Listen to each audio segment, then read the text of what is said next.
Afternoon, welcome back to Estoria-Ta. Our next delegate comes to us from the University of Guam.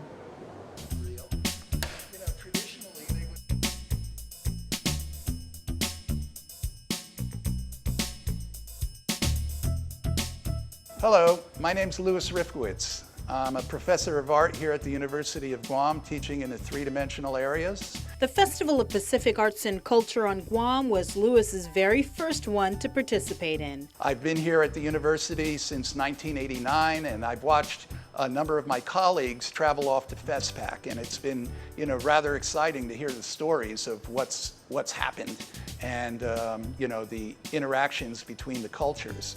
But we always have this, interesting dialogue that goes on. Lewis has been involved with clay since the early 70s when he was a student at Rutgers University as an anthropology major. He took a ceramics class there and fell in love with it. My first big influence was working as an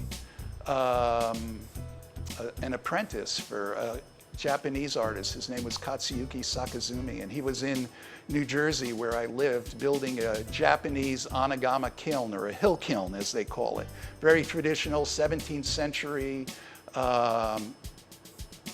kiln that's fired with wood over the course of many days, and the aesthetic that happens on the pot is just the marriage of wood and ash melting.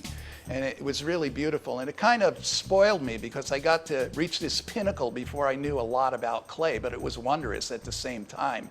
I worked my butt off and, learned as much as I could. Sometimes you just have to humble yourself to put yourself in that situation where you're going to learn. And that was really wonderful.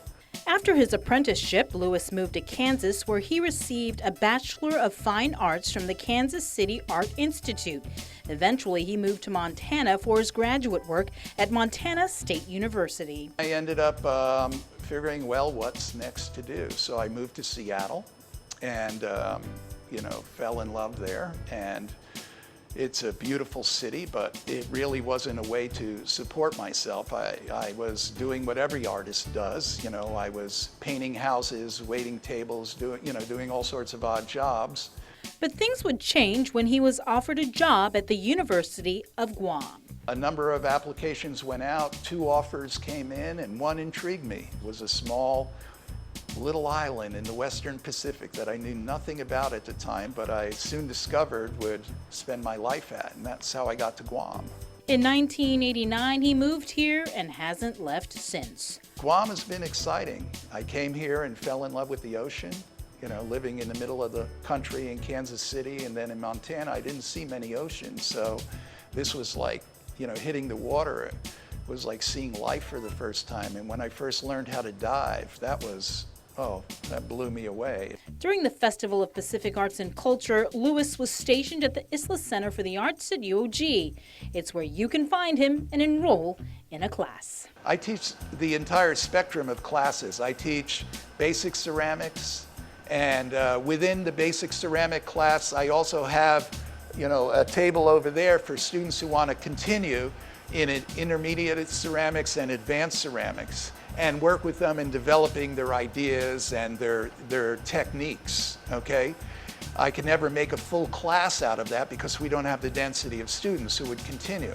And it's the same with sculpture. I teach basic sculpture, and within the sculpture class I have intermediate sculpture students and advanced sculpture students.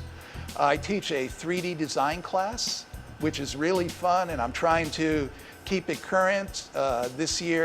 This summer, I'm going to try to do some research into 3D printmaking, printing technology, and we have a School of Engineering that's opening up soon, so I want to stay current and, give our students the opportunity to interface with technology also. So that's, yet something, another hat I have to wear and hang on my head.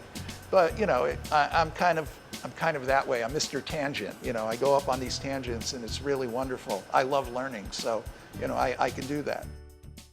We'll wrap up Estoria-Ta when we return.